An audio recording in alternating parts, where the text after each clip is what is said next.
Dumaan na ba sa feed mo ang napakasikat na anime ngayon na pinanggagalingan ng mga memes na to? Yung tungkol sa mga ginuntoang bayat Golden Balls? Yes! Ang dandadan ay tungkol kina Kenta Kakura o mas kilalang Okarun at Momo Ayase, kung saan nasa magkabilang side sila ng paranormal spectrum regarding sa kung ano ang pininiwalaan nila at hindi. At sa kalagitnaan ng pagtatalo nila sa kung sino ba ang mali, ay pareha silang namulat na totoo pala ang pininiwalaan nilang dalawa.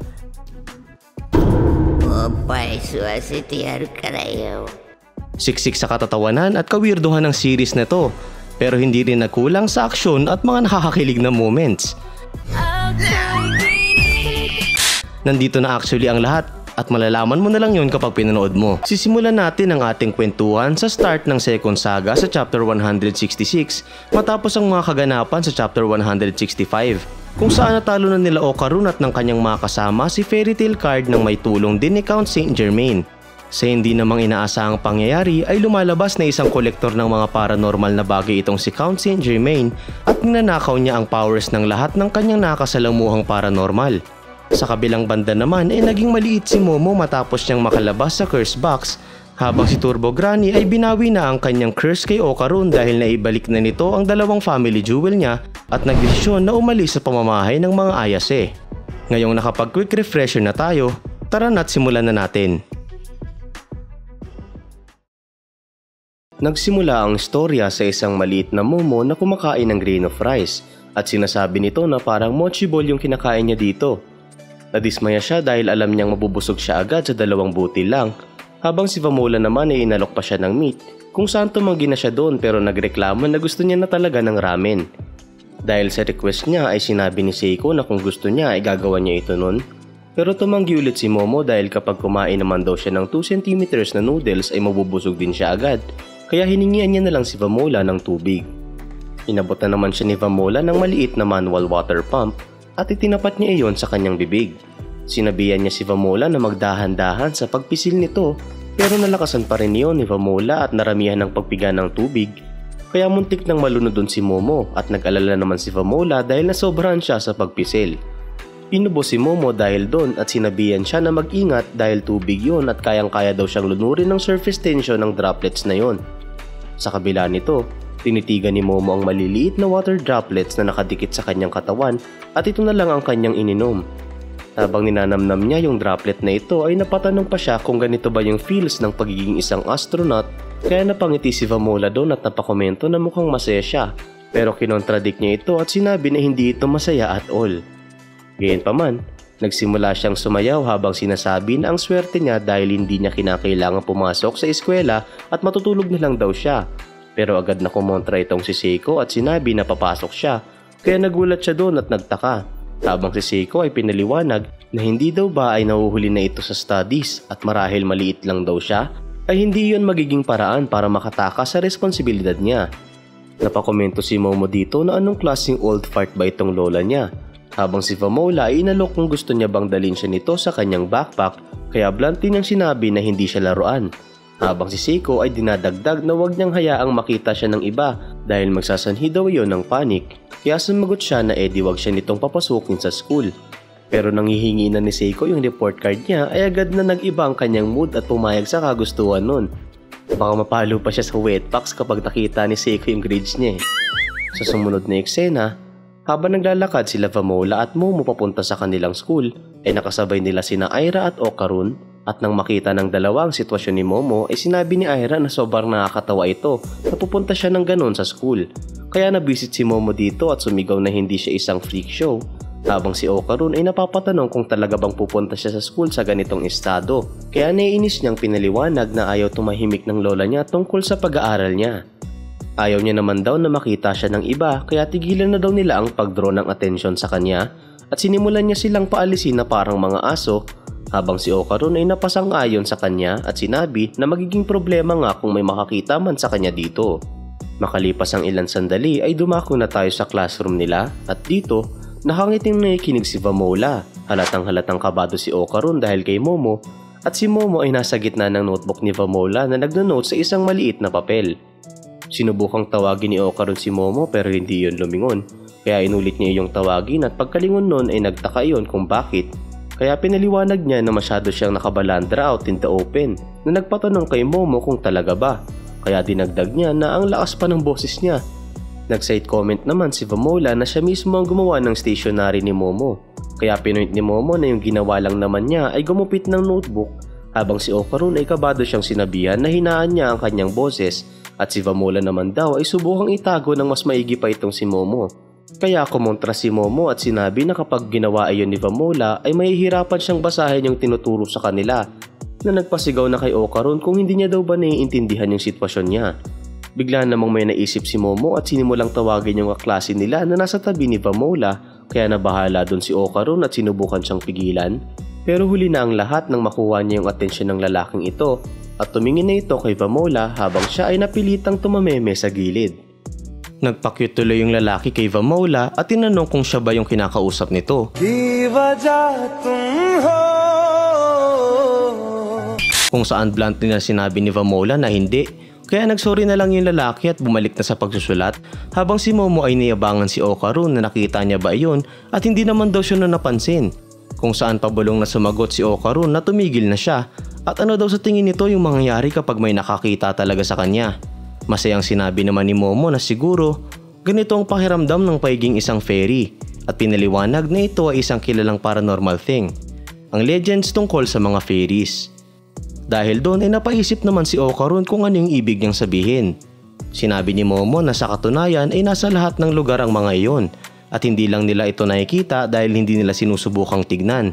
At kung tutuusin nga daw ay kapag ini-squint nila ang kanilang mga mata at tititigan ng mabuti ang paligid ay magagawa nila yung makita. Dagdag niya na matagal na panahon na ang nakalipas, yung mga tao sa time na yon ay nakikita ang mga ito. Pero yung mga tao sa kasalukuyan ay halos nawala na yung abilidad na magawa yun o ayun yung naririnig niya sa iba. Dahil dito ay napasigaw si Okarun na tama nga si Momo at ayun daw yung dahilan. Kaya nagtaka naman si Momo saan yung tinutukoy niya dito. Narinig naman siya ng teacher niya kaya sinigawan siya noon na bakit siya nag-iingay.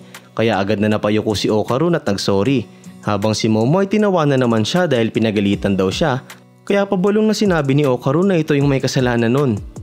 Matapos yun, binulungan ni Okarun si Momo na pumunta sila ng library pagkatapos ng klase nila kung saan sumang-ayon naman doon si Momo. Sa sumunod na eksena, pumunta na ang buong gang sa library at hiniling ni Okarun yung mga kasama niya na maghanap ng mga libro tungkol sa mga fairies at kahit anong libro daw yon basta tungkol sa fairies.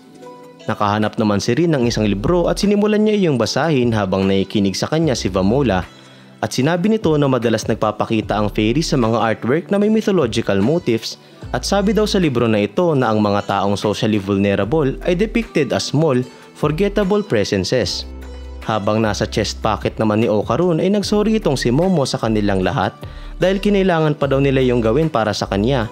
Kaya sumagot si Okarun na wag niya yung sabihin at may kinakaharap daw ito, kaya natural lang daw na tutulungan siya nila. Matapos ang topic na yun, inopin ni Okarun na mukhang hindi na daw talaga nagpakita ang muli si Turbo Granny matapos yun umalis sa kanila, kung saan sumang-ayon si Momo sa kanya.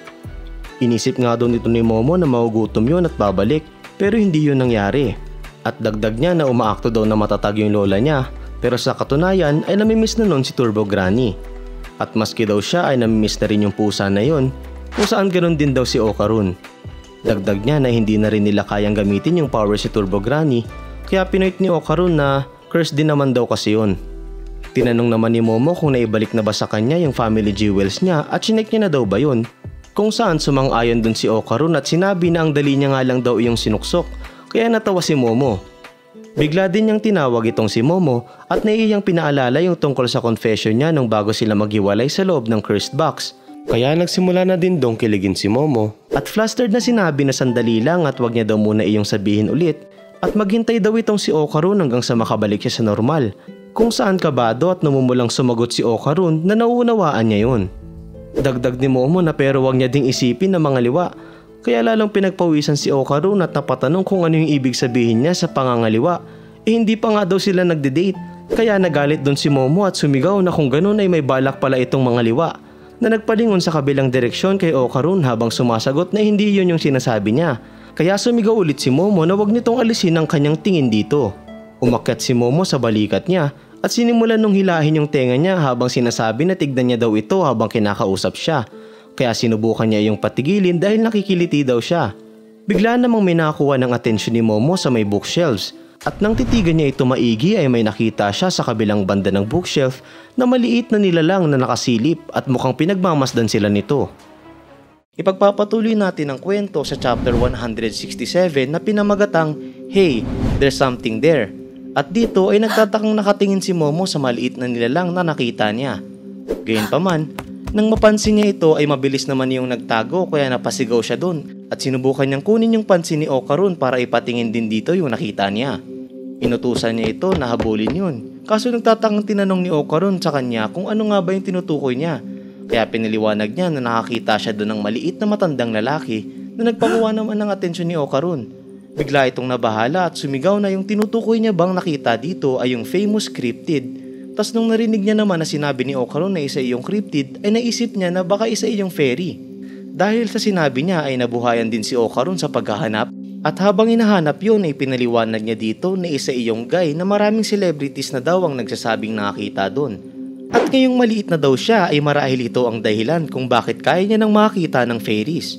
Naisip niya din na baka yung nangyari sa kanya ngayon na lumiit siya ay nangyari din daw sa old man na yon. Sa gitna ng paghahanap nila ay biglang tumunog ang school bell na nagsasabi na tapos na yung break nila kaya nadismaya doon si Momo. Bilang sagot naman ay napagdesisyonan niyang manatili sa loob ng library para hanapin yung matandang lalaki. Kaya habang ibinababa siya ni Okarun ay nag-aalala nitong tinanong kung sigurado ba siya dahil magiging mag-isa lang daw siya doon. Kaya sinabi ni Momo dito na magiging okay lang siya pero sa pakiramdam pa rin ni Okarun ay hindi niya ito gusto. Nagpakyut naman itong si Momo kay Okarun at masayang sinabi na hindi siya masyado maglilibot at paasar na tinanong kung nag-aalala ba ito sa kanya, kung saan sumagot si Okarun na sobra itong nag-aalala sa kanya. Sa kabilang banda naman ay sinigawan ni Sakata si Okarun na magmadali dahil gym class na daw ang susunod nilang pupuntahan. Habang si Aira naman ay tinatanong si Momo kung ano ba yung plano at gusto niya daw bang sumama dito. Kaya sumingit doon si Gigi at tinanong kung bakit sa kanya sasama itong si Momo at pwede naman daw iyong sumama sa kanya. At habang nangyayari iyon, masaya lang na tinatawag ni Vamola ang pangalan ni Momo sa gilid. Sinabi naman ni Momo sa kanila na mananatili siya sa library dahil meron siyang kinakailangang tignan, pero salamat pa rin daw sa alok nilang dalawa. Bago umalis si Okarun ay sinabihan niya naman si Momo na wag ito masyadong umikot-ikot, kung saan masayang sumagot si Momo na makakasigurado siya doon at magkita na lang daw silang muli mamaya. Matapos yun ay tumakbo na si Sakata habang pinapamadali sila at mag-reassemble na lang daw sila dito during next break at sumigaw siya ng Historical Culture Research Club Go.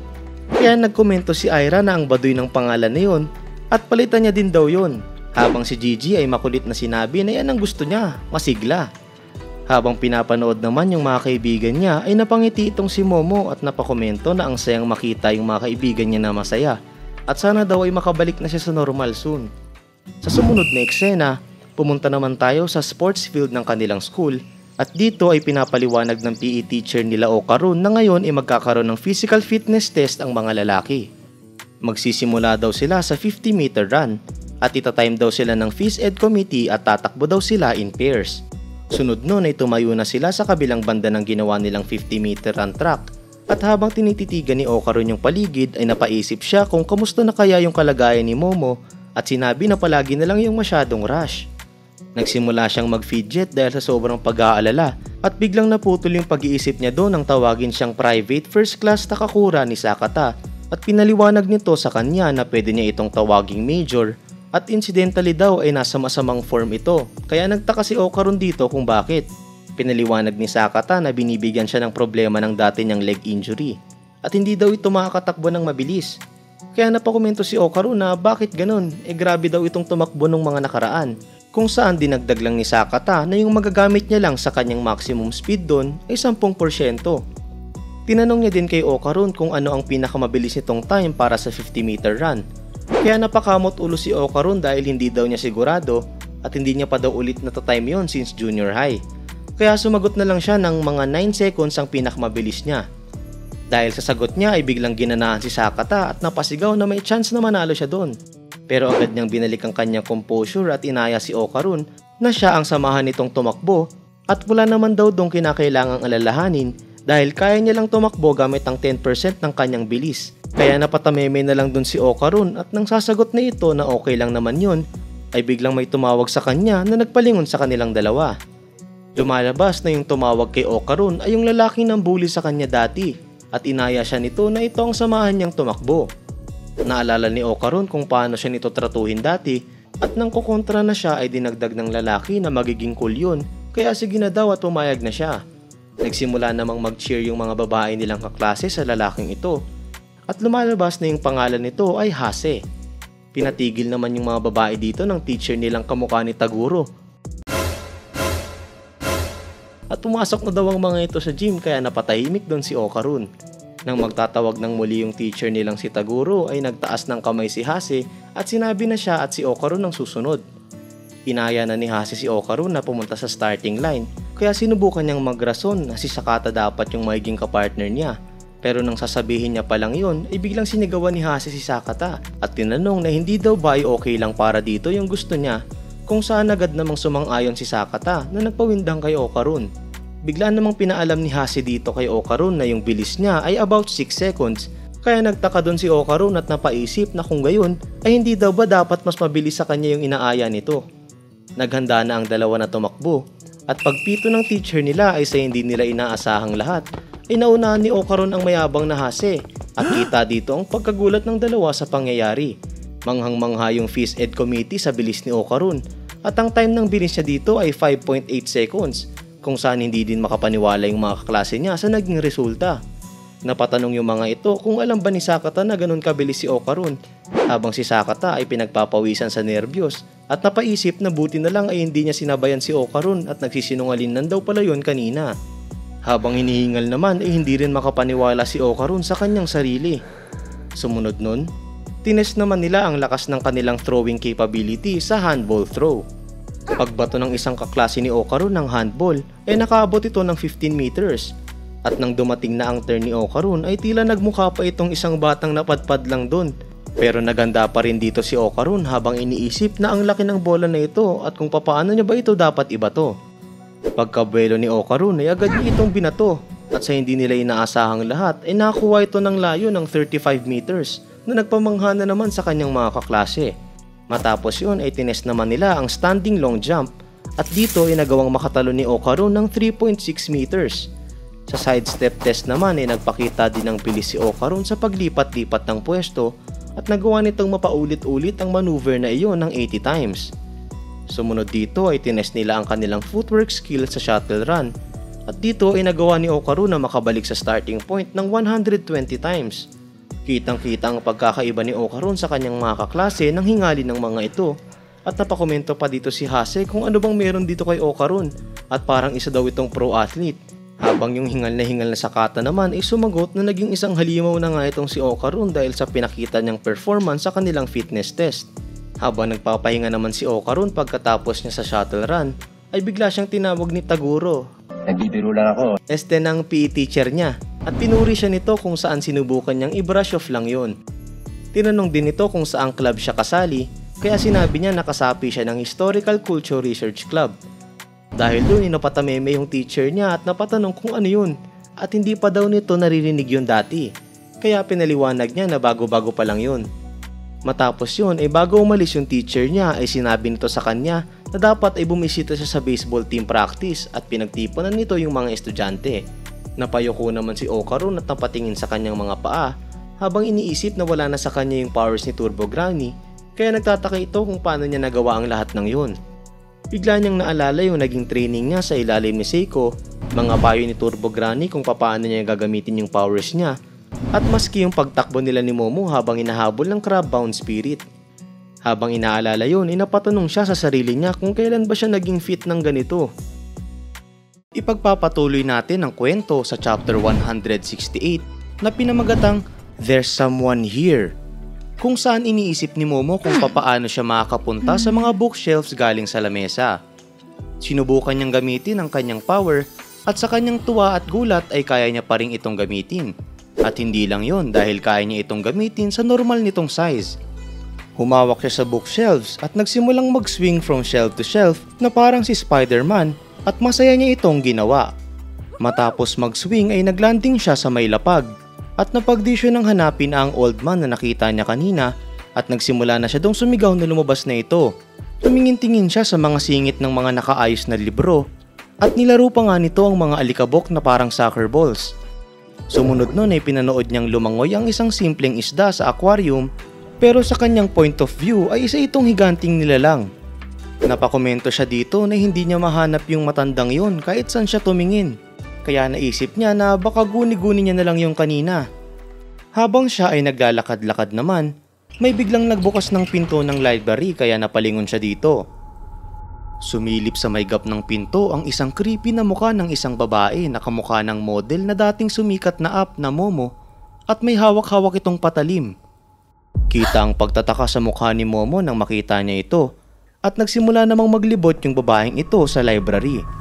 Pinalibutan ng eerie na aura ang paligid habang umiikot ito at hinalughog talaga nito yung library at sinilip nito maski ang mga ilalim ng lamesa sa area. Bigla naman itong narinig ang isang kaluskos sa kabilang dulo ng katabi niyang shelf at lumalabas na dito nagtatago si Momo. Pinakinggang maigi ni Momo ang pagkilos ng creepy na babae na ito at dahan-dahan na itong gumapang papunta sa kanya. Tinawag nito yung pangalan niya sa paraang parang hinahanap talaga siya nito. Kaya nabahala si Momo doon at napaisip kung sino ba yung babaeng to. Malinaw daw na hinahanap siya ng babae at alam din ito na naging maliit siya. Nakaisip naman ng distraction si Momo at gamit ang kanyang powers, nilaglag niya ang mga libro na nasa itaas ng babae na nagsanhi ng pagbagsak ng mga yon sa ulo nito. Dahil doon ay napalingon yung babae sa mga libro at agad na sinubukang itulak yung iba pang libro na nasa shelves para hanapin kung sino yung may kagagawa nun. Nagmadali namang tumakbo si Momo sa kanyang pinagtataguan pero sa kasamaang palad ay nabagsakan siya dito ng isang libro at naipit siya nun. Nagsimulang sumigaw yung babae sa excitement dahil naisip nitong mahuhuli niya na si Momo at sinabi nito na sumuko na daw ito sa kanya. Pagkasilip niya galing sa bookshelf ay nakita niya yung isang libro sa lapag na gumagalaw kaya agad nung nakuha ang kanyang atensyon. Pilit na nagpumiglas naman si Momo habang nadadaganan ng librong ito. At dahan-dahan namang lumapit yung babae sa kanya habang napapatanong kung sa ilalim ba ng librong yun siya nagtatago. Bigla namang tumunog yung school bell kaya nagulat dun yung babae at mabilis na inabot yung gumagalaw na libro sa lapag. Gayunpaman, nang iangat niya ito ay hindi niya nakita si Momo sa ilalim nun kaya nagsimula siyang maghalongkat ng mga libro na nasa lapag. Dahil nabigo siya at simula na ulit ng klase, iniwan niya na lang na nakakalat ang mga libro at agad na tumakbo papalabas ng library. Sa itaas naman ng kalapit na shelf ng nagkalat na libro, lumalabas na nagawa ni Momo na makarating doon gamit ang kanyang powers. Kita ang pagkabahala ni Momo dahil sa pangyayari at habang pinagmamasdan yung nagkalat na libro ay grabe ang pagtataka niya na kung sino ba yung babaeng yon kanina. Ipagpapatuloy natin ang kwento sa chapter 169 na pinamagatang Find the Culprit at dito ay makikita natin nagmamadaling tumatakbo si Okarun papabalik ng library matapos ang kanilang klase. Meron namang pumigil sa kanya sa pagtakbo dahil bawal daw ito gawin sa hallways. Lumalabas na si Mr. Sanjome ito, aka Count Saint Germain at piniliwanag nito na kapag nakabangga si Okarun dito ay magiging masakit yon at sinabi niya iyon in a baby talk manner. Dahil dito ay yumuko si Okarun at nagsorry at nagsimula ng maglakad.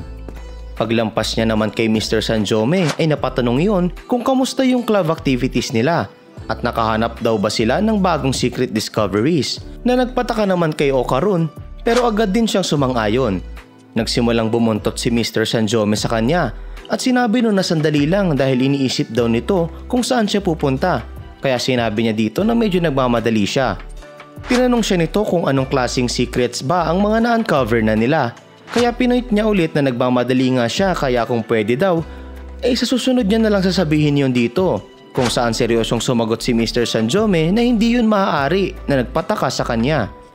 Patuloy lang siyang naglakad habang sinasabi na sa ibang oras niya na lang yon sasabihin pero persistent pa rin na sumusunod sa kanya si Mr. Sanjome habang hindi pumapayag dahil hindi daw para sa kanya ang noise cancelling.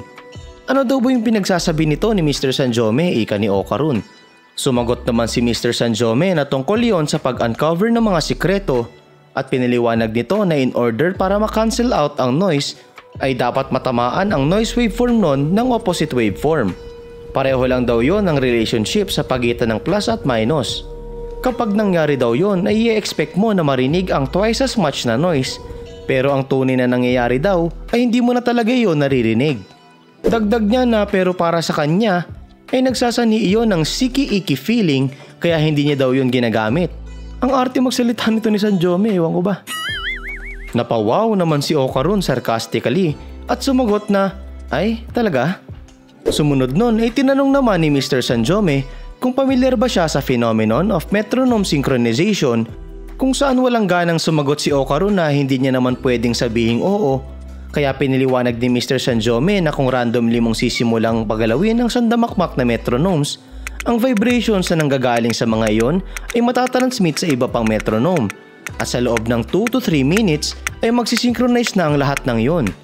Dagdag niya na ganon din kumikilos ang mga bakterya at ang mga ito din daw ay merong unique vibrational frequency, pero in response sa kanilang environment, mag-a-align sila sa individual na ideal ang vibrations at lahat na ng mga iyon ay susunod sa vibration nun. Pinagpatuloy niya ang pagpapaliwanag at sinabi na ang mga human cells ay bumubuo lamang ng 10% ng lahat ng cells sa katawan at ang natitirang 90% ay binubuo na ng bakterya. Dahil doon ay nakuha na niya yung interes ni Okarun at napalingon na yon habang nagkokomento na nakakamangha ang kanyang ibinahagi, at nung lumingon naman itong si Okarun sa kanya ay bigla niyang tinanong kung sumusuko na ba ito at pinilibutan ng iri na pakiramdam ang paligid. Nagtaka tuloy si Okarun sa kanya kaya dinagdag niya kung tinatanggap ba nito ang pagkatalo sa harapan ng kanyang knowledge. Napatigil sa paglalakad si Okarun at napatitig sa kanya, pero hindi nagtagal ay agad naman itong sumang-ayon at nakangiting sinabi na natalo siya nito. Tila nagdala iyon ng pambihirang pakiramdam sa katawan ni Mr. Sanjome at para bang kinilabutan ng buong katawan nito dahil doon. Bago ipagpatuloy ni Okarun ang kanyang paglalakad, ay sinabi pa nito na umaasa siyang magkwento pa itong si Mr. Sanjome ng mga ganong klaseng knowledge sa mga susunod nilang pagkikita, pero sa ngayon ay nagmamadali lang talaga siya. Nagsimula ng maglakad papalayo si Okarun at tinitigan naman ito ni Mr. Sanjome habang may hawak-hawak siya sa bulsa ng kanyang suit. Pagkaliko ni Okarun sa isa pang hallway ay inilabas ni Mr. Sanjome ang isang maliit na patalim na kagaya ng patalim na ginamit niya para kunin ang kapangyarihan ni Fairy Tail Card nung nakaraan. Tinitigan niya ito na para bang nagko-contemplate sa kung ano ba yung dapat niyang gawin, pero makalipas ang ilang sandali ay ibinalik niya na ito sa kanyang bulsa at nagsimula nang bumalik sa kanyang pinanggalingan. Sa sumunod na eksena, bumalik na tayo sa library at dito ay pinapaliwanag ni Momo sa mga kaibigan niya yung nangyari nung wala ang mga ito doon. Pinoint niya na may maliit na blade na kamukha ng isang letter opener yung creepy na babae na nakita niya at malinaw daw na hinahanap siya noon. Tinanong naman ni Aira sa kanya kung alam niya ba kung taga saang class yun, kung saan sumagot naman siya ng hindi. Sumingit si Sakata at sumigaw na sandali lang at isa lang daw ang ibig sabihin nun. Oras na para sa kanya, si Sherlock, na manguna at magpakitang gilas dito, kaya napasigaw si Momo na tumahimik nga ito. Dumating naman doon ang nagmamadaling Okarun at agad silang tinanong kung ano yung nangyari. Kaya sinabi ni Gigi sa kanya na may masamang balita dahil inatake daw si Momo, habang si Momo ay kita ang pagka-blush nang makita niya si Okarun. Nabigla si Okarun sa balita at napatanong kung sino yung umatake dito, kaya piniliwanag ni Aira na hindi pa nila alam at hahanapin pa lang daw nila yon. Matapos yun ay kinuha ni Aira si Momo at tinutusan na sumakay ito sa kanyang chest pocket at sabihin daw niya dito kung may makita siyang kamukha ng creepy na babae na umatake sa kanya kanina habang naglilibot sa hallway. Lumapit naman si Okarun kay Momo at tinanong kung meron bang distinguishing features yung babae, kaya sinabi ni Momo na meron niyong mahabang buhok at sinabi daw doon sa kanya na sumuko na siya. Nakuha nito yung atensyon ni Okarun at pinaliwanag na meron din sa kanyang nagsabi ng kaparehong salita kanina lang. At habang sinasabi niya iyon, ay biglang sumingit si Aira at nahihiyang hiniling kay Okarun na wag nitong kausapin ang kanyang melons, kaya nagulat dun si Momo at si Okarun. Sinabi ni Aira na sinasadya itong gawin ni Okarun para makuha ang kanyang atensyon, na nagpairita kay Momo at nagpasigaw kay Okarun na mali siya at alam niya naman na nasa chest pocket niya si Momo. Hinawakan tuloy ni Aira ang kamay ni Okarun at sinimulang ipilit na hindi daw ba sinadya niya talagang tignan ng kanyang hinaharap at maging tapat na daw siya at sabihin na lang yun dahil papatawarin naman daw siya nito. Nahiya naman si Okaron dahil sa lapit ng mukha nito sa kanya at sinabi na mali ito. Kaya pinilit ulit ni Aira na hindi siya mali, na nagpasigaw na kay Okaron na mali nga siya. Dahil doon ay inalok na lang ni Aira na sabihin ni Okaron na sinadya niya yun kahit isang beses lang at papatawarin na daw siya nito. Napatameme naman si Okaron at sumagot na sinasadya niya naman talaga. Nabuhayan tuloy si Aira at sumigaw na sabi niya na nga ba. Kaya napasigaw din si Okaron na nautusan nito. Yumakap na si Aira sa may braso niya at kinulit siyang muli na maging tapat na siya at sabihin na lang yun. Kaya kumontra si Okaron na kanina niya pa sinasabi dito na hindi nga. Napansin naman ni Aira si Sakata na kanina pa nakatingin sa kanya. Kaya nabaling yung atensyon niya dito at sinipa niya yon habang nagagalit na sinabi na kanina pa nito pinagmamasdan ng kanyang melons. Napasay of relief si Okaron dahil hindi na siya kinulit ni Aira, habang si Gigi ay makulit na kumakanta sa gilid nang hindi ko alam kung ano ba yung kinakanta nito. Bigla namang tinawag ni Momo si Okaron sa naiiritang manner na 4 eyes.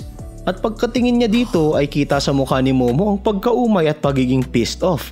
Dahil napatingin na naman si Okaron sa chest pocket niya, nangulit na naman si Aira at sinabi na hindi na kinakailangan maging masyadong formal dito ni Okaron at pwede daw siyang maging mas direct. Kung kaya si Momo naman ay napapaside-eye na kay Aira, habang si Okaron ay hindi na alam yung gagawin. Sa kabilang banda, patuloy pa rin ang pagkanta ni Gigi habang nangyayari ang lahat ng to. Hindi naman na nakapagpigil si Momo at gamit ng kanyang power ay kumuha siya ng bangko at hinampas yun sa ulo ni Okaron dahil sa selos habang sumisigaw na isa siyang gunggong. Nagalit tuloy si Aira sa kanya at tinanong kung ano yung ginagawa niya. Kaya sinigawan niya din ito at sinabi na tumigil na ito sa pagdikit kay Okaron na para bang baho sa isang tae. Si Rey naman ay tumayo at nagpaalam na may pupuntahan siyang commission meeting, habang sila Vamola at Gigi ay sumasayaw lang sa gilid at si Sakata ay patuloy yung pagiging gwapong-gwapo sa sarili. Habang nangyayari yun ay bigla tayong dumako sa isang hallway ng kanilang school at makikita natin dito yung creepy na babae na dahan-dahang naglalakad. Pagkarating nito sa harap ng isang locker ay biglang may nagkomento galing sa loob nun na mali-mali ang kanyang paraan. Napatigil siya dahil dun at dinagdag ng boses na kung hindi niya mapapasuko muna yung kalaban niya ay hindi daw mananakaw ng babaeng ito ang kanilang abilidad. Hindi daw ba ay binigyan siya ng boses na ito ng power para magawa iyon. Sumagot yung babae na hindi niya pa rin yun makontrol ng maigi, kaya sinabi ng boses na hindi niya yun dapat kontrolin at mag-give in na lang daw siya sa kapangyarihan na yun. Harapin niya daw ang kanyang sariling desires. Tinanong nito kung ano daw ba yung gusto niyang gawin at anong klase ng self daw ba ang gusto niyang maging. Biglang lumabas sa likod ng babae ang sandamakmak na maliliit na nilalang at tila sinusundan lang siya ng mga ito. At dinagdag ng boses na pwedeng-pwede siyang maging ang sariling gusto niyang maging. Ipagpapatuloy natin ang kwento sa chapter 117 na pinamagatang A Suspicious Woman, at dito ay makikita natin ang isang flashback ng creepy na babae sa kung paano ito tila invisible para sa ibang tao. At dito ay nababangga-bangga lang siya kapag naglalakad sa hallway. Pagkarating niya naman sa classroom nila, napansin niyang may nakaupo sa kanyang desk. Sinubukan niyang lapitan ang grupo ng babaeng nakaupo dun at may hinahon niyang sinabi na upuan niya ang inuupuan ng isa dito.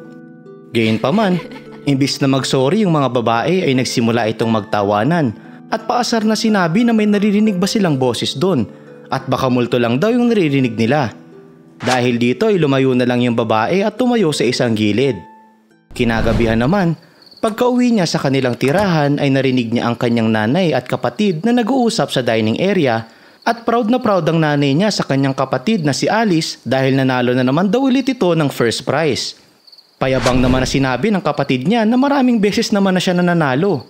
Biglang pinoint ng nanay niya sa kanyang kapatid na hindi siya kagaya ng ate niya, kaya nandidiring sinabi ng kapatid niya na huwag siyang i-mention ng kanilang nanay sa parehong sentence ng loser niyang ate. Dagdag pa nito na talagang talentless yung ate niya at nung kabataan lang daw ito nagkaroon ng atensyon.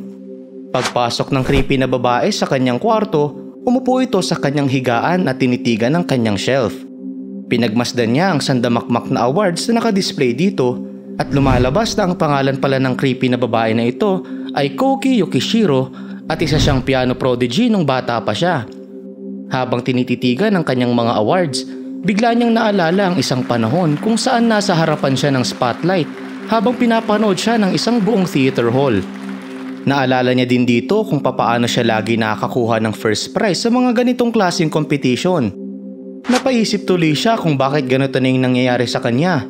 Sinimulan niya ring questionin ang kanyang sarili kung saan ba siya nagkamali. Sinubukan niya naman daw gawin ang lahat ng mga kaya niya, kaya bakit siya lang daw ang nakakaranas ng ganitong buhay?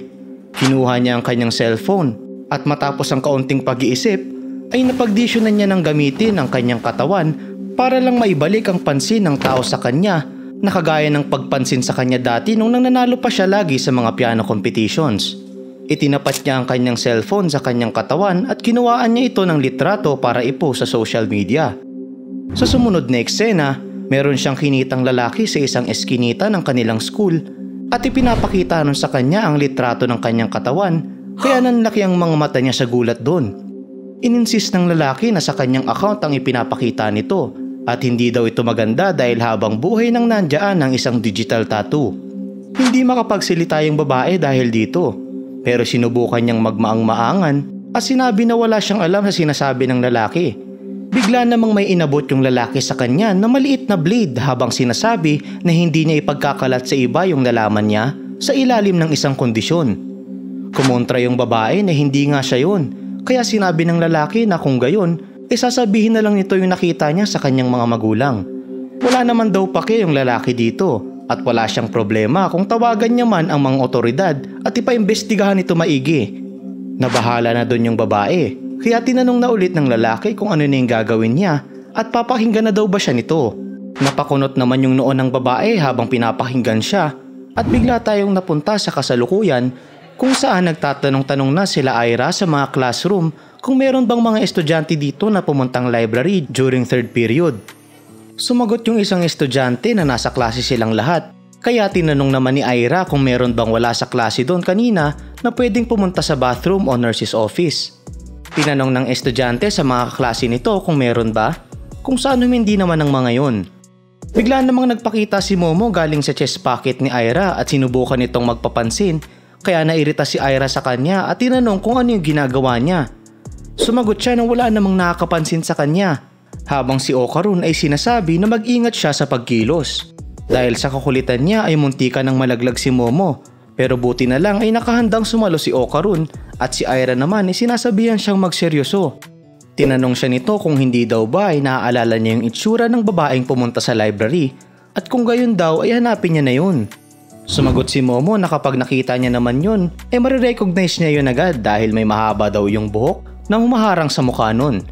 Matapos maghanap ay nagkomento si Ira na mukhang wala din yun sa Class E, kaya inaya na sila ni Okarun na tignan yung Class A, kung saan sumagot si Momo na wag na dahil hindi niya naman nakikita yung babaeng yun sa Class A. Habang pinapaliwanag na yung tinutukoy niya ay wala naman siyang nakikitang babaeng tinatago yung mukha niya sa klase na yun, ay bigla nilang napansin yung creepy na babae sa harapan nila.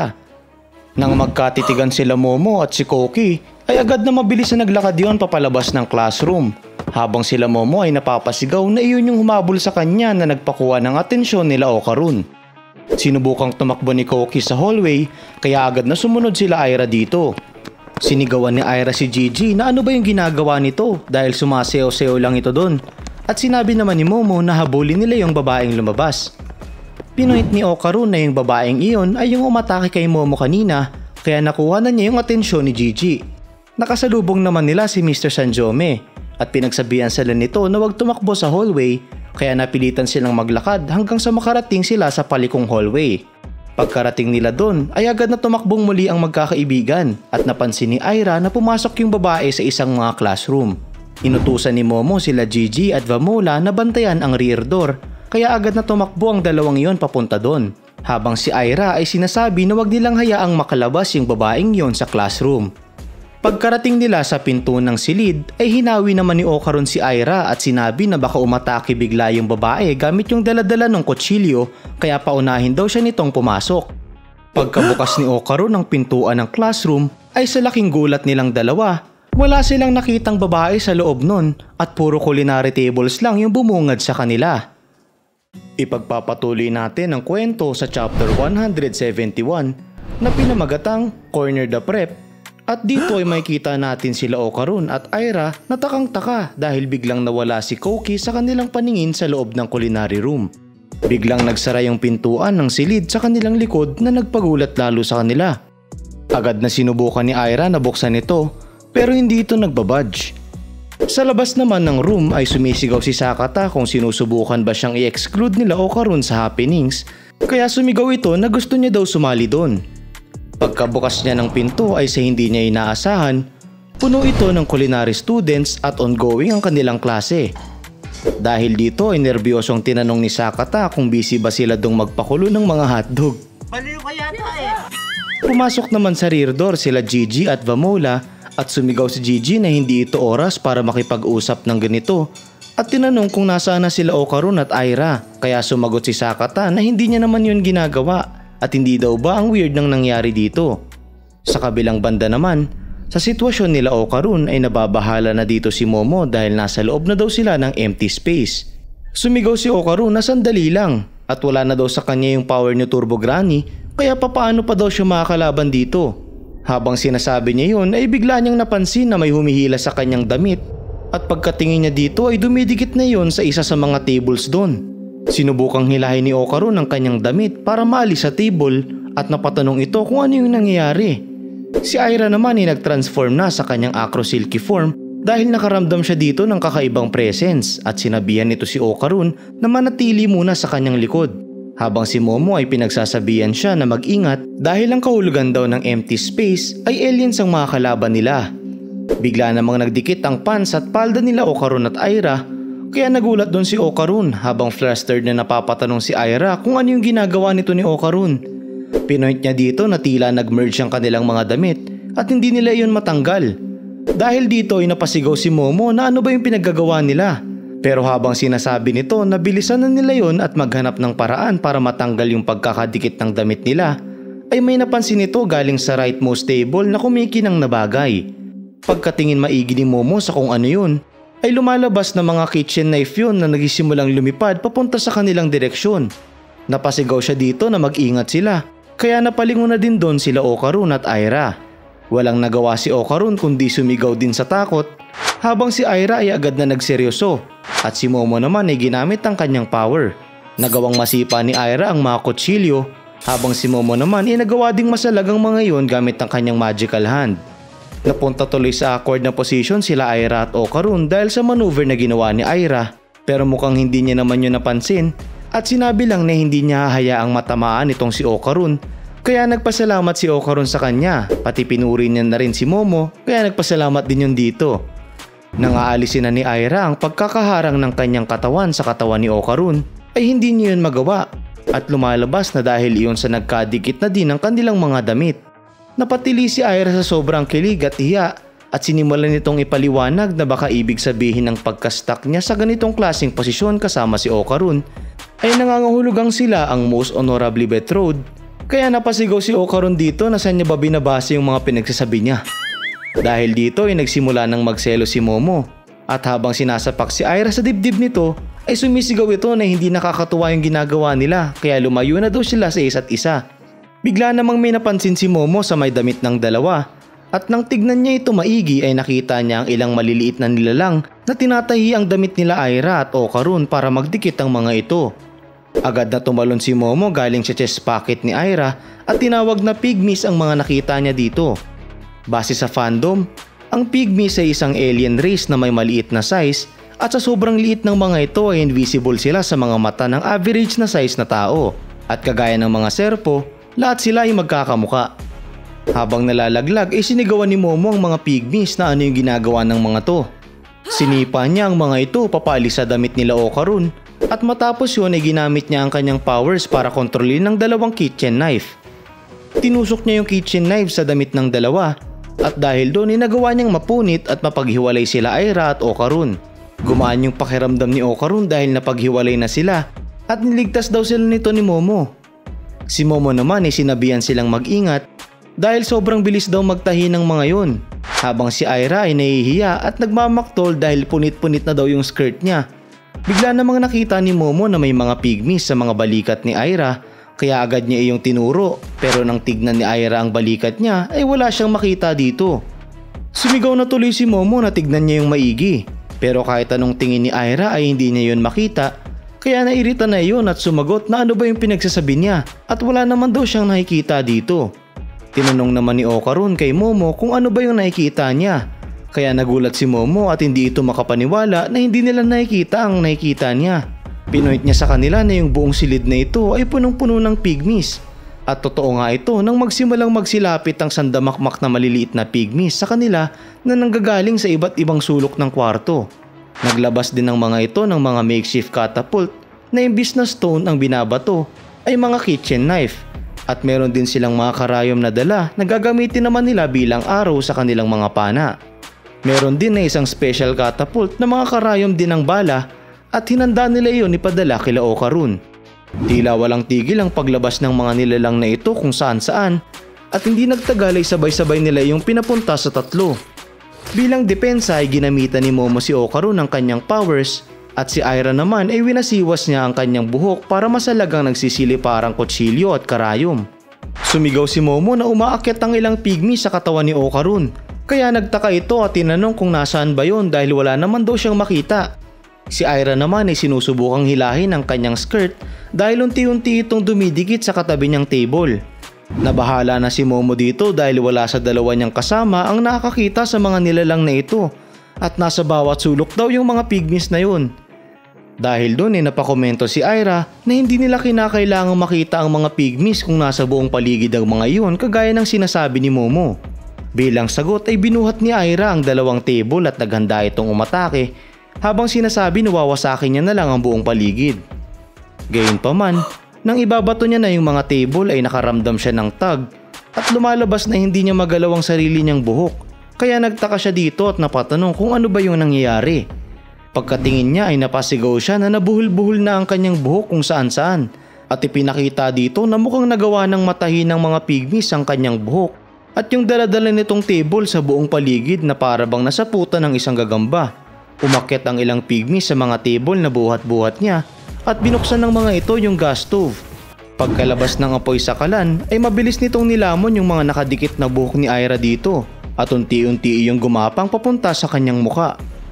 Ipagpapatuloy natin ang kwento sa chapter 172 na pinamagatang Those Pygmies Are Scary at dito ay patuloy na gumagapang ang apoy papunta sa buhok ni Aira. Sumigaw si Momo na i-unravel niya ang kanyang buhok para hindi maabot ng apoy yung mukha niya pero hindi niya yon magawa. Sa kabutihang palad, to the rescue si Okarun at gamit ang isang kitchen knife ay pinutol nito ang kanyang nasusunog na buhok. Nagsorry si Okarun sa kanya dahil kinailangan daw nito na putulin ang kanyang buhok kaya sumagot siya na wag ito magsorry dahil niligtas siya nito. Si Momo naman ay napansin na may mga gas tank pala sa lugar na ito kaya kung hindi daw sila mag-iingat ay maaaring sumabog ang mga yun. Inabutan niya si Aira ng kitchen knife at sinabihan na putulin nito ang mga buhok nitong nabuhol na at siya na daw ang bahala sa mga apoy. Habang nagpuputol ng buhok si Aira ay biglang nagpalabas muli ng knife catapult ang mga pygmies at nagpalipad sila ng mga kutsilyo papunta kina Okarun at Aira. Pero madaling naprotektahan ni Momo si Okarun habang si Aira ay pinagsisipalang ang mga iyon. Sinabi naman ni Okarun kay Momo na hindi pa rin nila nakikita yung mga pygmies kaya tinanong na lang nito kung gaano karami ba yung kinakalaban nila dun habang si Aira ay patuloy sa pagputol ng kanyang mga nabubuhol na buhok. Sumagot si Momo na milyon-milyon ng pygmies na nasa paligid nila at wala daw paraan para matalo nila ang lahat ng yun. Nagsimulang umakyat ang ilang pygmies sa legs ni Okarun kaya pinoint yun ni Momo sa kanya. Bigla namang hinawakan ni Okarun ng kanyang damit at sinimulan niya iyong tanggalin habang sinasabihan si Momo na tumabi muna kaya nagtaka si Momo dito kung bakit. Pagkaalis ni Okarun ng kanyang long sleeves ay pinanghampas niya iyon sa lapag para subukang pagpagin ng mga pygmies. Habang patuloy naman ang pag-deflect ni Aira sa mga kutsilyo ay pinuri siya nito sa kanyang ideya. Gayunpaman, hindi rin nagtagal na pawalang bisa ang kanyang plano dahil madaling natahin ng mga pygmies ang kanyang long sleeves sa lapag na nagpabahala sa kanya at nagpairita kay Momo sa kung ano ba yung ginagawa niya doon. Lumalabas na ginaya ni Aira si Okarun kaya ganun din ang kinalabasan ng kanyang coat na lalong nagpabwisit kay Momo. Sa kasamaang palad, nagsimula na ring tahiin ng mga pygmy ang pants ni Okarun sa lapag. Habang yung mga sleeves naman ni Aira ay natahina sa kanyang coat na nakatahina din sa lapag. Kaya napasigaw ito na hindi ito ordinaryong knitting speed. Dahil narot na ng pygmies ang dalawa, nag-follow up ang mga ito ng barrage ng knife catapults Pero buti na lang ay kahit nakikipaglaban si Momo ay nagawa niyang maprotektahan si Okarun habang ginawa namang shield ni Aira ang kanyang buhok. Gayunpaman, hindi napigilan ni Momo ang ilang pygmies na nasa gilid ni Okarun kaya nagawa ng mga yon na magpadala ng mga karayom dito na nagpaaray kina Okarun at Aira. Sumigaw tuloy si Aira na kinakailangan din ni Momo na protektahan sila galing sa likod. Kaya nagsorry ang nakikipaglaban na Momo at pinaliwanag na marami rin siyang inaasikaso sa kanyang banda. Napakomento si Momo na kalokohan yung nangyayari dito dahil walang katapusan yung paglabas ng mga pygmies at naisip niya din na dahil ito sa creepy na babae na si Koki. Inisip niya na ginagamit ng babaeng yon ng pygmies para atakihin sila. Tinawag niya yung bastard at sigurado daw na nagtatago yon kung saan pero hindi niya masabi kung nasaan ba yung aura niya dahil sa sheer number ng pygmies. Nagsimulang tumakbo si Momo papunta kay Okarun habang pinapaliwanag na sa ibang salita. Alam ng babaeng yon na malalagay siya sa panganib kapag inatake siya at nagtatago yon dahil yung babaeng yon ang weak point. Habang naiisip niya ito, unti-unting natahi yung mga damit nila Okarun at Aira sa lapag at napasigaw si Okarun dito na natatahi na din sila dahil sa fabric kaya naisip niya na hindi naman nila kailangan ng damit at nagsimula siyang maghubad ng damit niya. Nagkomento naman si Aira na kung kinakailangan niyang maghubad sa harapan ng isang tao ay okay lang kung si Okarun ang makakakita nun. Nakarating si Momo sa may balikat ni Okarun at agad na sinabihan yung dalawa na ipagpatuloy ang pagkilos at ilur nila yung pygmies papalayo para sila ang targetin ng mga yon. Kahit hindi pa naiintindihan ni Okarun yung nangyayari ay nagsimula pa rin itong tumakbo habang kine-question kung ano yung ibig sabihin ni Momo sa ilur ang mga yon para makaatake. Kaya pinaliwanag ni Momo na tumakbo-takbo sila doon at i-attract ang kanilang mga atake kung saan napakomento naman si Aira na isa ba siyang honorable fool. Tinitigang maigi ni Okarun yung paligid pero wala pa rin daw siyang makita kaya paano daw nila ilulur yung mga yun. Sa saglit na pagtigil ni Okarun ay sinubukan siyang tamaan ng pygmies ng kitchen knives kaya napatakbo siya ulit. Si Aira naman ay pinakita ang elegance ng kanyang movements habang hinahamon yung mga kalaban nila na tamaan siya. May kumislap sa may harap ni Okarun kaya sumigaw si Momo na merong atake na nanggagaling sa 12 o'clock. Dahil dito ay maangas na naiwasan ni Okarun ng mga lumilipad na kutsilyo na parang professional athlete at pagkatalon nito ay tila nakakasabay siya sa mga movements ni Aira. Namangha at kinilig si Aira at Momo sa kanya at pagkalanding niya sa lapag ay napasigaw si Momo na ang galing niya. Next level na daw ang physical fitness niya ika nito kung saan nerbyosong sumagot si Okarun na hindi ito oras para sa mga ganong bagay. Pinaliwanag niya na hindi niya iyon magagawa habang buhay. At sa rate na ito ay siguradong mahihiwa siya doon. Sinubukan ni Okarun na tanggalin ng kanyang kamay sa lapag para makatayo pero nang subukan niya iyon ay hindi niya iyon magawa at lumalabas na nagawa na agad ng pygmies na tahiin ng kanyang kamay sa lapag. Sumigaw naman si Aira sa kanilang gilid at pagkatingin nila dito ay natahi na ng pygmies ang dalawang kamay nito sa lapag. Nagsimulang sumugod ang iba pang pygmies habang daladala ang kanilang knife catapult sa kanila at tila wala na silang magawa dito. Binuksan din ng mga ito ang gas stove na nasa culinary tables na lalong nagpabahala sa tatlo. Tinapat na ng mga nilalang ang kani-kanilang knife catapults kina Aira at Okarun at handa na ang mga ito na ipadala yun. Kita ang lubos na pagkabahala sa mukha nila Aira at Okarun habang hinihintay ang kanilang katapusan. Pero mukhang may sinusubukan pa rin gawin si Momo. Di nagtagal, bigla itong sumigaw na nahanap na niya yung hinahanap niyang skunk.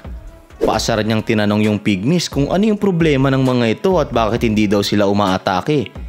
Sinabi ni Momo na sigit tamaan nila yung table na hawak-hawak niya gamit ang kanyang power at mukhang hindi daw pala nila yon kaya dahil nandun daw yung precious master nila.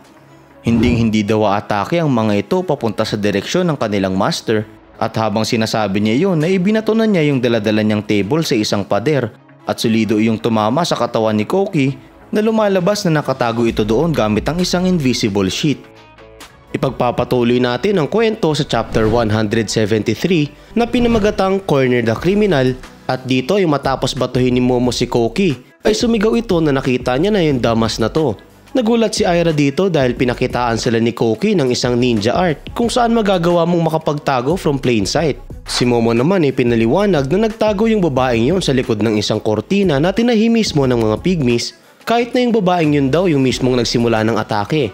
Napasigaw naman si Okaru na nevermind muna yon dahil binabalot na ng apoy yung sheet na pinagtaguan ni Koki. Kaya agad na kumuha si Momo ng fire extinguisher gamit ang power niya at sumigaw na susimulan niya na ang firefighting.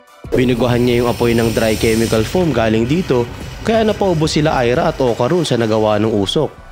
Matapos yun ay sinugod ni Momo yung mga pygmies at habang pinagsisipa niya ito ay sumigaw siya na nagpatumba na nila ang kanilang princess kaya hindi daw ba ay talo na sila dun. Habang yung mga yun ay nagsimulang magtanggal ng kani-kanilang maliliit na maskara na nag-reveal ng mga cute nilang muka. Nilapitan ng ilang pygmy si Okaru at hindi nagtagal ay nagawa ng mga yon na matanggal ang pagkakatahi ng kanyang kamay sa lapag. Ganon din ang ginawa nila kay Aira at matapos yon ay natuwa ang dalawa dahil nagawa na nila ulit na makagalaw. Tumayo si Okaru at agad na nawala ang kanyang relief dahil iniisip niya kung talaga bang okay na sila dito dahil ang gulo pa rin ng kanilang paligid at hindi pa rin daw nila nakikita yung mga pygmies. Tinuro naman ni Momo sa kanila ni Aira yung mga yon at pinaliwanag na okay na at nagwawasiwas na ang mga iyon ng white flag na nag-i-indicate na nag-surrender na sila. Nilapitan ni Momo yung pygmies at tinanong ng harapan na ibig sabihin ba nun ay tinatanggap nila ang pagkatalo at sumagot ang mga yon sa mga katagang mumu. Na nagpataka naman kay Momo at napakomento na wala siyang ideya kung ano yung sinasabi ng mga ito. Gayunpaman, nababahala pa rin si Okaru dahil ang unsettling daw na hindi nila nakikita ang kalaban habang si Aira ay tila napapablash sa likod niya. Bigla na itong pinoke ang kanyang likod kaya napasigaw si Okaru sa gulat kung saan natawa naman si Aira sa kanya dahil natakot siya nito na nagpakomento naman sa kanya na hindi ito oras para mawala sa focus. Dahil doon ay hinawakan ni Aira yung braso ni Okaru at pakit na sinabi na wag siyang magalit dito kaya flustered na sumagot si Okaru na hindi siya galit. Habang si Momo ay nairita na naman kay Aira at sumigaw ito na lumayo si Aira dito. Matapos yun, binaling na agad ni Momo yung atensyon niya sa pygmies at tinanong kung bakit sila inatake ng mga ito. Pero pagkalingon niya ay nakita niya ang mga ito na nagkumpol sa ilalim ni Koki na parang sinusubukan yung buhatin. Kaya napasigaw siya dito na sinusubukan ng pygmies na tumakas. Inutusan niya sina Okaru na hulihin si Koki kaya agad na tumakbo ang mga ito habang ninenervyos naman yung pygmies dahil napansin sila dito. Si Aira naman ay nag-transform muli sa kanyang Acro Silky form at ginamit ang kanyang buhok dahil nakikita naman daw nila yung target kaya madali nila yung mahuhuli. Gayunpaman, nang subukan niyang puluputan si Koki ng kanyang buhok ay nagawang mamaneuver ng pygmies ang katawan nito na parang dinadala ng isang malaking tentacle dahil sa dami ng mga ito. Nairita doon si Momo at napatanong kung paano yun nagagawa ng mga ito habang si Okaru naman ay may napansing kakaiba dito.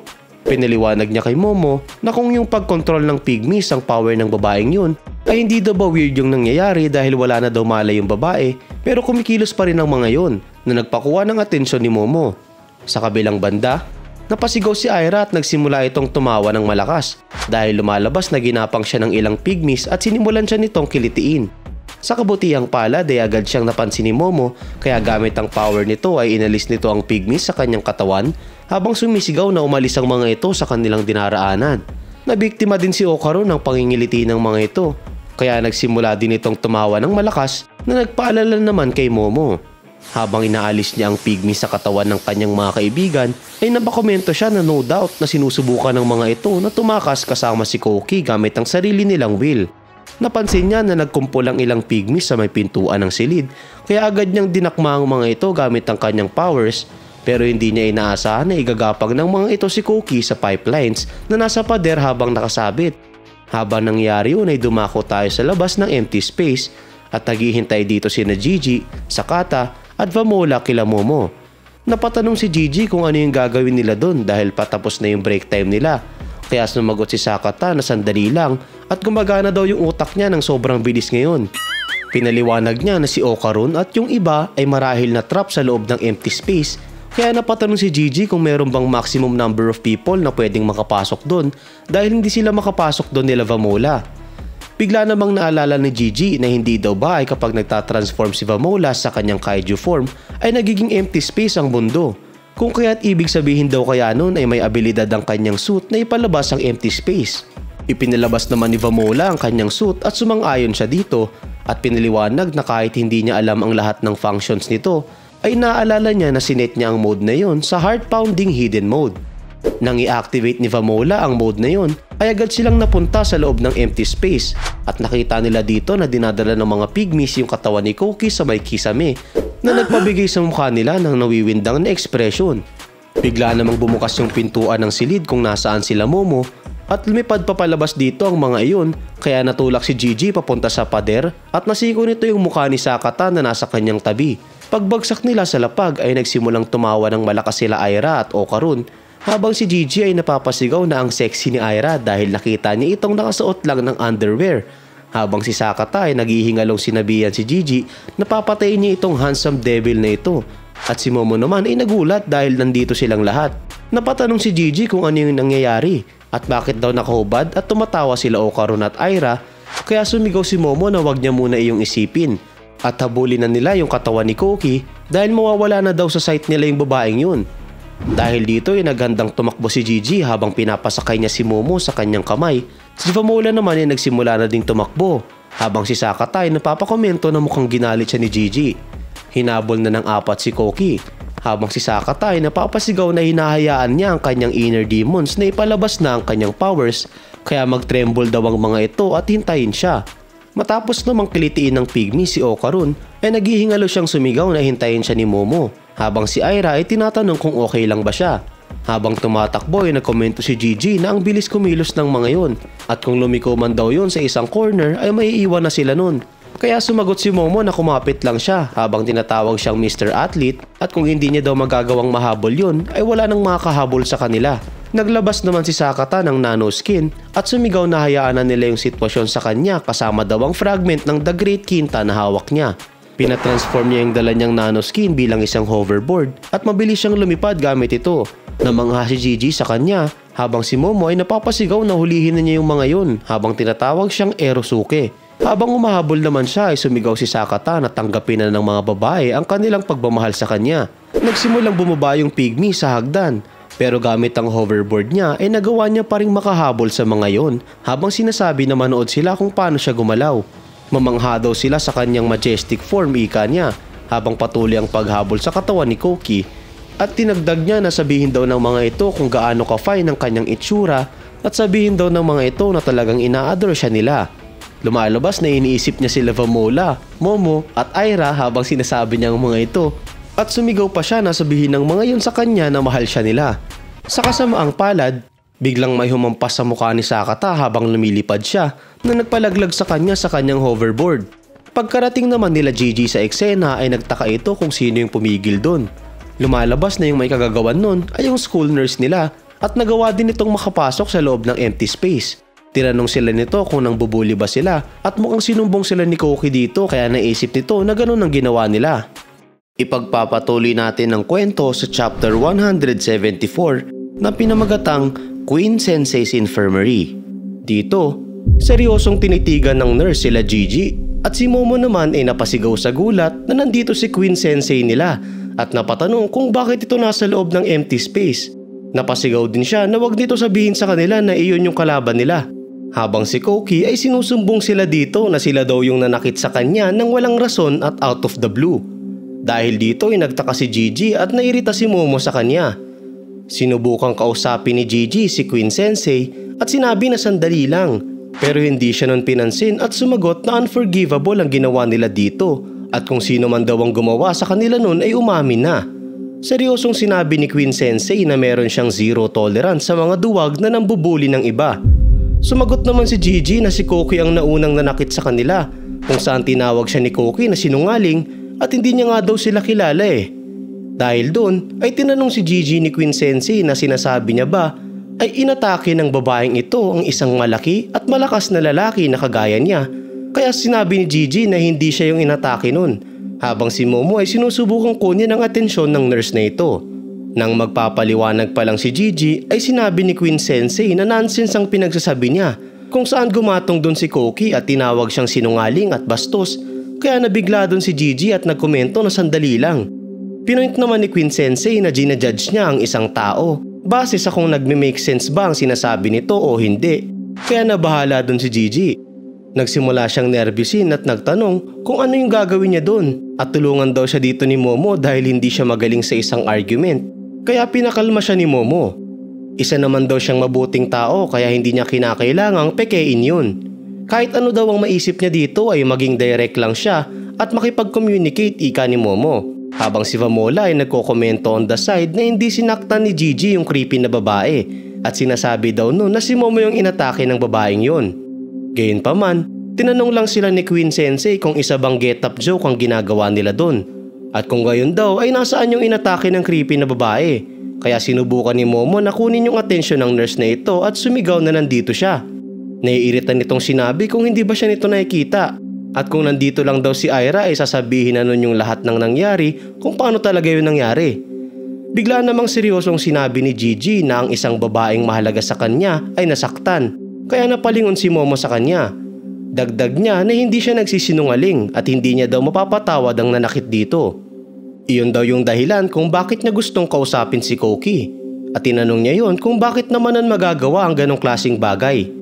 Nagkatitigan sila ni Queen Sensei matapos niya yun sabihin, habang si Koki ay agad na napasigaw na nagsisinungaling lang silang lahat dun at inatake daw siya ng mga yun kung saan pinagtulungan daw siya nung mag-isa siya.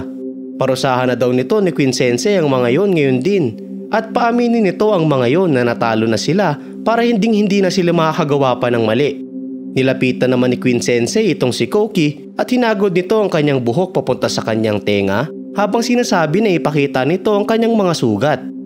Nang tignan ni Queen Sensei ang kanyang muka ay nakita nito ang galos na natamo niya dahil sa binatong table ni Momo at napakomento ito na kakaiba yung naririnig niya dito dahil sinabi niya kanina na hindi niya kilala si Gigi. Ibinalik naman ni Koki ang buhok niya sa dati at sinubukang pagtakpan ang kanyang sarili sa pagpapaliwanag na ibig sabihin niya doon ay gusto niyang kalimutan yung lalaking yon dahil baliw yun. Kung saan sinabi ni Queen Sensei na nakikita niya naman ito at tama daw ba na masamang tao ang mga yun. Sumagot si Koki na tama ito kaya asikasuhin na daw nito yung mga yun. Dinagdag naman ni Queen Sensei na hindi daw ba ay sinabi niya rin na pinagtulungan siya ng mga yun nung mag-isa siya, which is kakaiba daw dahil sa nakikita niya ngayon ay sobrang layo ng bilang ng kanyang mga kasama kaysa sa mga yun.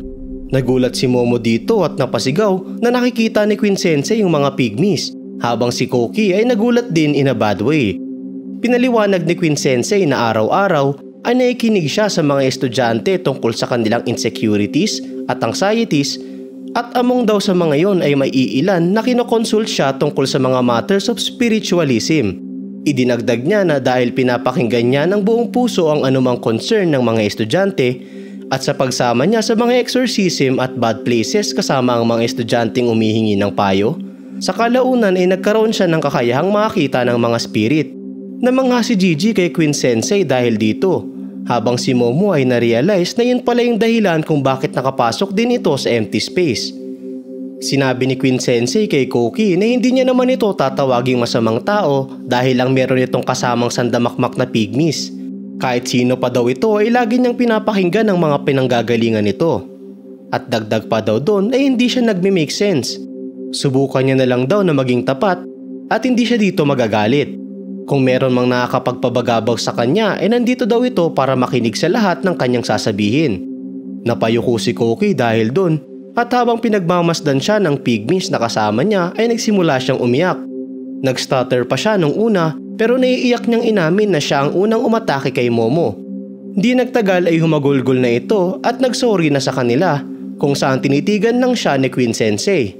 Nag-thumbs up naman si Momo nang marinig niya ito at sinabi na okay na iyon at wag na nila iyong isipin at papakinggan na lang daw nila kung bakit siya nito inatake.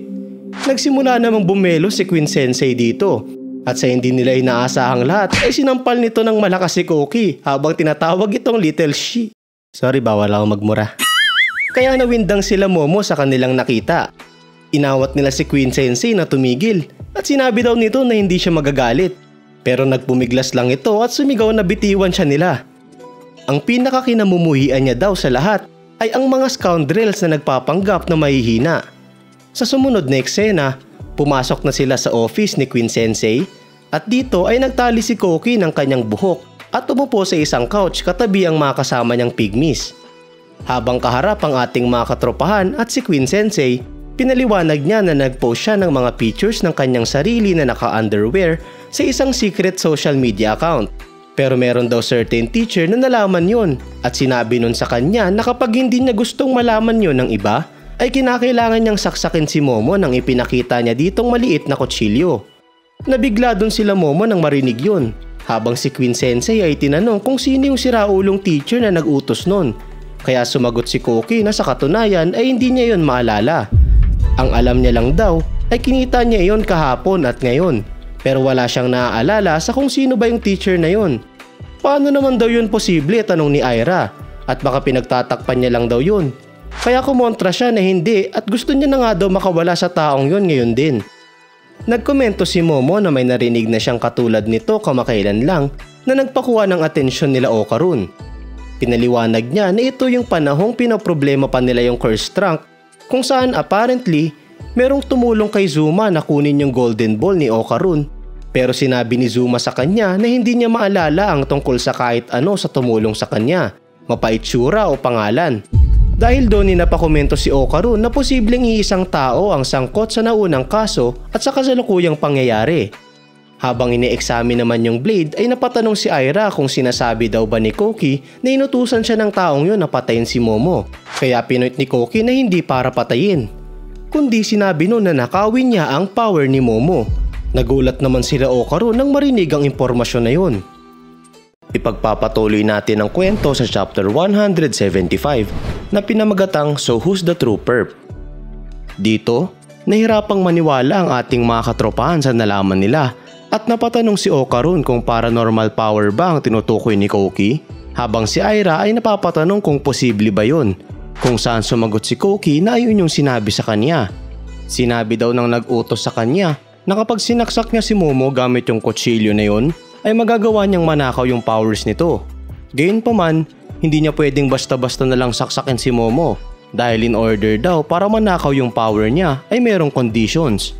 Biglang sumakit yung ulo ni Koki habang nagpapaliwanag, kaya nakuha niya yung attention ni Queen Sensei at tinanong siya nun kung okay lang ba siya at bakit hindi daw siya matulog, kung saan sumagot si Koki na okay lang siya. Napasigaw naman si Aira na sandali lang at anong conditions daw yung tinutukoy niya. Wag daw siyang magpatumpik-tumpik pa at sabihin na lang agad, kaya sinabi niya na hindi niya maalala yon. Nairita si Aira sa kanya dahil hindi niya na naman maalala ang mga bagay-bagay at sinabi nito na hindi ito nakakatuwa at ine-expect niya daw ba na paniniwalaan nila yon. Na nagpasagot sa kanya na totoo yung sinasabi niya at hindi siya nagsisinungaling. Nagkomento si Momo na in the end, marahil isang agent lang itong si Koki at meron daw possibility na mag-fail ito sa kanyang misyon. Para daw maiwasan ang worst case scenario na makita yung culprit, posible na may ginawa yung evil teacher na yun na something kay Koki.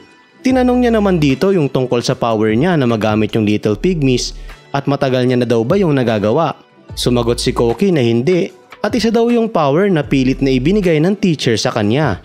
Hindi makapaniwala si Momo na ibinigay yung power na yun sa kanya at napatanong ito kung papaano. Kaya pinaliwanag ni Koki na merong sandamakmak na knives yung teacher na yon na kagaya ng binigay nun sa kanya at hiniwa nun ang isa sa mga ito sa kanyang arm, kung saan matapos nun gawin yun ay nagawa niya nang makita yung mga maliliit na pygmies. Nagsimula namang umakyat ang ilang pygmies sa katawan ni Koki at mukhang pinapatch ng mga ito yung sugat na natamo niya sa hiwa, pero nagalit lang siya doon at isinigaw na hindi daw ba ay sinabi niya na sa mga ito na wag siya nilang hawakan habang pinapagpag sila papaalis. Napasigaw si Momo na ang sama ng kanyang ginawa at hindi daw ba ay pinoprotektahan lang siya ng mga ito, kung saan sumagot siya na hindi niya naman kailangan ng power na yon. Palagi na lang daw yung sumasama sa kanya at nakikiripihan na siya sa mga ito. Nagsimulang maiyak si Koki habang sinasabi na ayaw niya nang makita ang mga ito at gusto niya nang mabalik sa normal ang kanyang buhay. Nagkamali lang naman daw siya ng isang beses, kaya bakit daw nangyayari ang lahat ng ito sa kanya? Sinimulan namang ipaliwanag ni Queen Sensei na dati merong isang estudyante na nagsabi sa kanya na kaya niyang makita ng maliit na old man. Takot na takot daw yun at hiniling na wag na sana nila yung makita, kaya nag-imbestiga siya. According daw sa folklore ng isang certain region, ang pygmies ay originally people na driven from the surface, ang mga societally weak, at sila daw ang mga taong kinalimutan ng mundo. Ang mga tao daw na ito ay quietly nawala sa mundo at naging little pygmies. Wala na daw ang mga memorya ng mga ito kung sino ba sila dati, pero ang kanilang desire na magkaroon ng isang tao na ina-acknowledge ang kanilang existence ay nananatiling malakas. Kaya kapag nakahanap daw ang mga ito ng someone na kaya silang makita, ay nagtitipon ng mga ito sa taong yon at gagawin ng mga ito ang lahat para makatulong doon. Sinasabi din daw na lalapit ang swerte sa iyo kapag nakita ka ng isang pygmy. Nung sinabi niya daw yon sa estudyanteng pumunta sa kanya para sa counseling, ay sinimulan nung hanapin ng mga little old man na ito. Napalingon naman si Koki sa kanyang mga kaibigan na pygmies at nag-cheer ang mga ito habang tinitignan siya.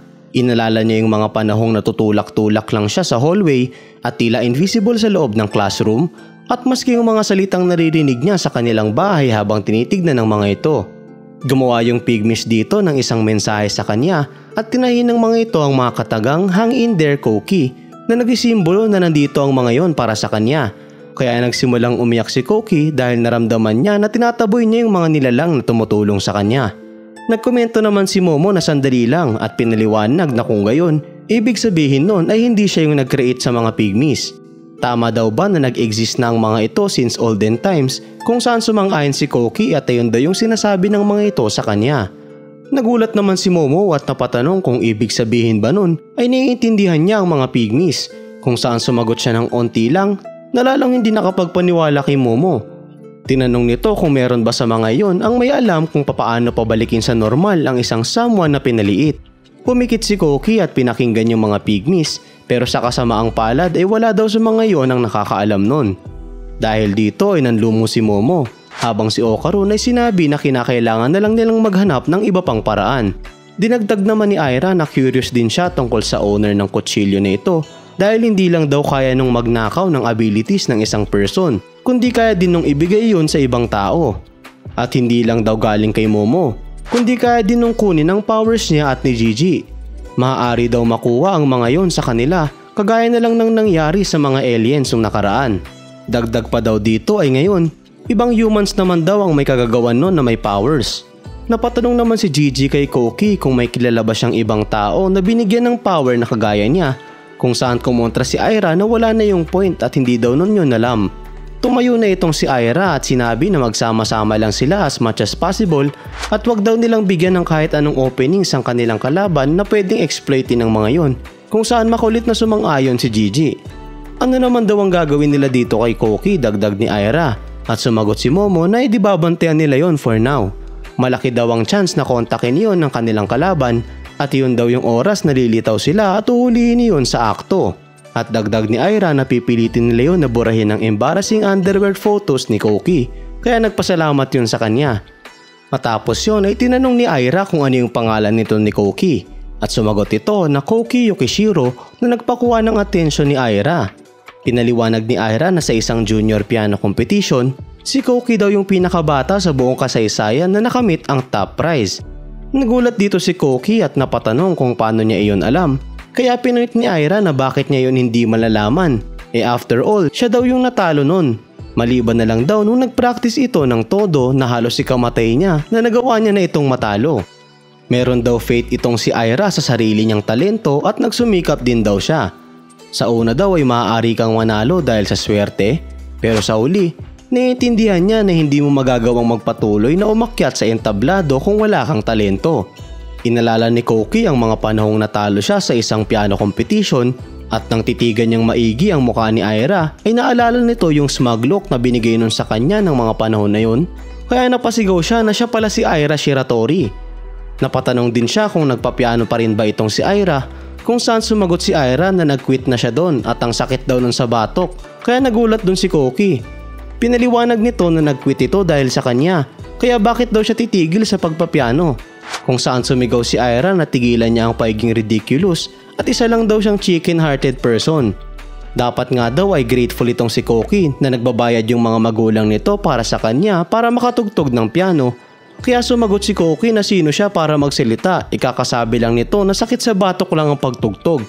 Nagsimulang magmaktol si Koki na dahil kay Aira ay nauwi siya sa paniniwala na wala siyang talento at napakwit siya sa pagtugtog ng piano. Kung saan mayabang lang na sinabi ni Aira na yung mga taong panay sabi ng tungkol sa talento ay hindi nagbibigay ng sapat na effort. Habang nangyayari ito ay sinabi naman nila Vamola at Trin na natapos na nilang tahiin ang shirts nila Aira at Okarun. Si Momo naman ay sinusubukang pa rin ipakita kay Okarun kung nasaan ba yung pygmies, pero wala pa rin makita si Okarun dito. Sa kabilang banda, nilapitan ni Gigi ang bedridden na Sakata dahil sa hampas ni Queen Sensei kanina at tinanong niya ito kung okay na ba yung ilong niya.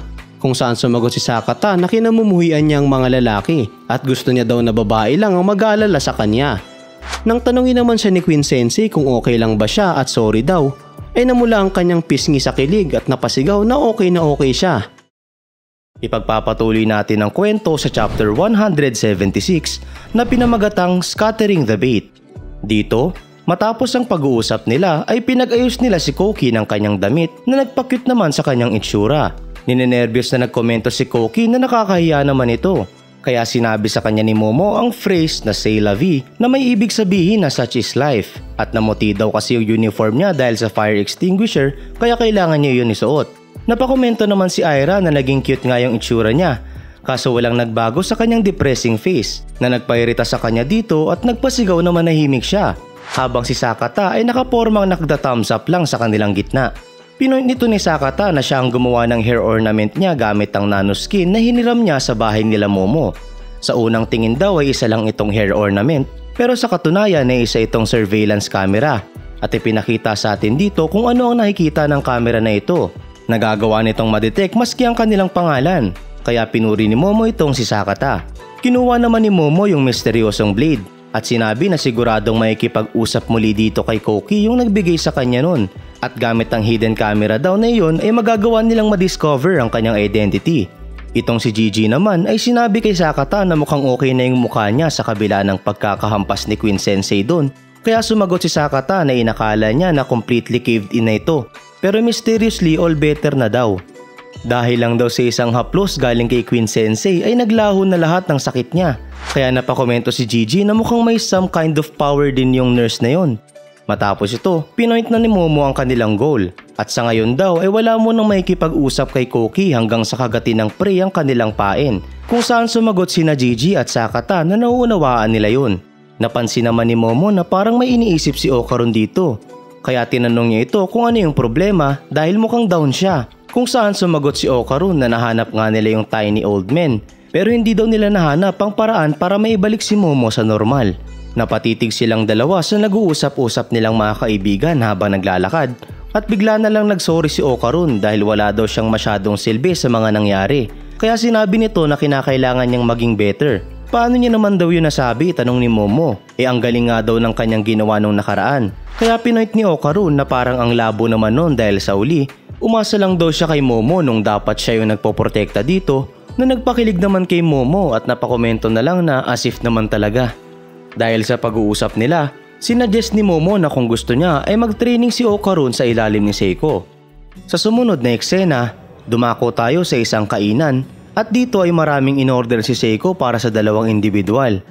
Habang kumakain sila ay napakomento si Seiko na nagmukhang mas black na ang itsura ng isa dito, kung saan sumagot yung kausap niya na madalas niya yung marinig ng mga nakaraan at pinoint na isa siyang cursed object collector at yun ang kanyang nature. May kita natin dito na tila ba may eerie na aura ang nakikita ni Seiko na lumalabas sa katawan nito, habang yung katabi naman nitong kumakain lang ay may Illuminati symbol sa kanyang jacket. Pinaliwanag ng kausap ni Seiko na kamakailan lang ay bumili siya ng bagong curse painting na inilagay niya sa kanyang bahay at ngayon daw ay nagkakaroon na ng maliliit na sunog sa bahay niya araw-araw, kaya ang hirap daw ng sitwasyon niya. Gayunpaman, kahit na nasusunog na daw ang ibang parte ng bahay niya, hindi naaapektuhan yung curse objects. Kaya proud nitong sinabi na hindi ba iyon nakaka-curious. Tila tuwang-tuwa yung lalaking ito habang kinikwento ang mga curse object niya kay Seiko, kung saan bigla siyang tinanong ng katabi niya kung bakit hindi din siya nasusunog doon, na nagpairita naman sa kanya at nagpatanong kung pinagtitripan ba siya nito at bakit naman daw siya masusunog. Sumigaw ito na mahal niya yung mga curse objects na yun, kaya bakit daw siya madadamay, kung saan pinakalma na siya ng katabi niya at napatanong ito kung bakit ba siya sobrang nagiging emosyonal. Tinawag naman ni Seiko yung cursed object lover na payase at pinoint na iyon yung mismong dahilan kung bakit kinakailangan niya itong hingan ng isang pabor. Ibinigay ni Seiko dito yung cursed trunk na pinangyarihan ng mala Jumanji na adventure nila Momo at hiniling niya dito na itabi muna iyon dahil mapagkakatiwalaan niya daw ito. Wala na din naman daw ito masyadong mystical power kaya dapat daw ay okay lang yon. Hindi makahinga sa excitement itong si Payase habang tinatanong kung seryoso ba siya. Dahil mukhang motherload of curses daw yung bagay na yun. Habang napapakomento naman yung katabi nito na mukhang nakakatakot yun. At napatanong din kung ano yung istorya ng bagay na yun. Ipinaliwanag ni Seiko na merong isang idiot na pinakawalan niyon sa mundo at related daw ito sa recent incident sa Renjaku Apartments kung alam na nila yon, na nagpagulat sa lalaking naka-bucket hat. Matapos yun, tinawag ni Seiko yung naka-bucket hat na Kashimoto at meron din daw siyang gustong itanong dito kung saan sumingit si Payase at sumigaw na Pasto Kashi, kaya pinatahimik ito ni Kashimoto. Tinanong naman ni Seiko kay Kashimoto na tama daw ba na marami na itong nagawang research tungkol sa mga tiny old men. At ipiniliwanag na sa katunayan ay pumasok yung granddaughter niya na si Momo sa loob ng curse trunk na ibinigay niya kay Payase. Nakalabas naman daw yun, kaso nga lang ay lumiit yung katawan nun na nagpamukha sa kanya na parang isang pygmy. Kaya gusto niya daw sana na maibalik si Momo sa dati. Masaya na daw siya kahit makarinig ng rumors tungkol dun. Kaya tinanong niya kung meron bang alam itong si Kashimoto ng kahit anong paraan para maibalik sa normal na tao ang isang maliit na pygmy. Sumagot naman si Kashimoto na meron siyang alam, habang dumating naman sa table nila ang isa pa nilang order. Kita ang pagka-excite sa mukha ni Seiko nang marinig niya yun, at agad na tinanong kung totoo ba yun at ano daw ang gagawin niya. Habang si Payase ay napakomento na kung merong alam itong si Kashimoto, ay bakit hindi daw ito magmadali at sabihin na lang agad, kaya pinatahimik niya ito ulit. Ipinaliwanag ni Kashimoto na sa katunayan nga ay mas maalam pa daw si Seiko kaysa sa kanya patungkol dito, na nagpataka naman kay Seiko. Dito na pinoint ng lalaki yung tinutukoy niya at yun daw ay yung Uchiden no Kozuchi Magic Hammer. Kwento niya na si Isun Boshi, ang Inchai Samurai, ay isang famous figure sa Japanese folklore. Nalaglag daw ng isang demon ng Uchiden no Kozuchi pero swining daw ni Isun Boshi yun na nagpalaki sa katawan nito. Ngayon daw, sinasabi na ang Uchiden no Kozuchi ay isang possession ng deity na si Daikokuten. Idinagdag naman ni Seiko na ang Daikokuten at ang Great God Okuninushi ay magkapareho at ang lugar daw kung saan wino-worship si Okuninushi ay sa isang specific shrine. At dito ay pinakita sa atin ang isang imahe ng shrine na tinutukoy ni Seiko na kamukha ng Izumo Oyashiro Shrine in real life. Agad na nagpack ng kanyang gamit si Seiko habang nagpapasalamat kay Kashimoto dahil sa malaking tulong na ibinigay nito. Kaya nagtaka si Kashimoto dahil sa agaran niyang pagpunta dun. Kung gayon daw ika niya ay magre-research din siya tungkol dito. Pero habang kinakausap niya pa si Seiko ay biglang may sumipa sa kanyang muka na nagpabangga at nagpatalsik sa kanilang dalawa ni Payase across the room. Kita ang pagkagulat sa mukha ni Seiko nang makita niya ito. At lumalabas na ang may kagagawan nun ay isang Jiangshi at may kasama itong sandamakmak na mga kauri niya. At ayun na nga, mukhang may pipigil agad kay Seiko sa kanyang journey papuntang sa shrine, no? Ano kaya ang gagawin niya para matapatan ng undead horde na ito? Abangan natin yan sa susunod na kabanata.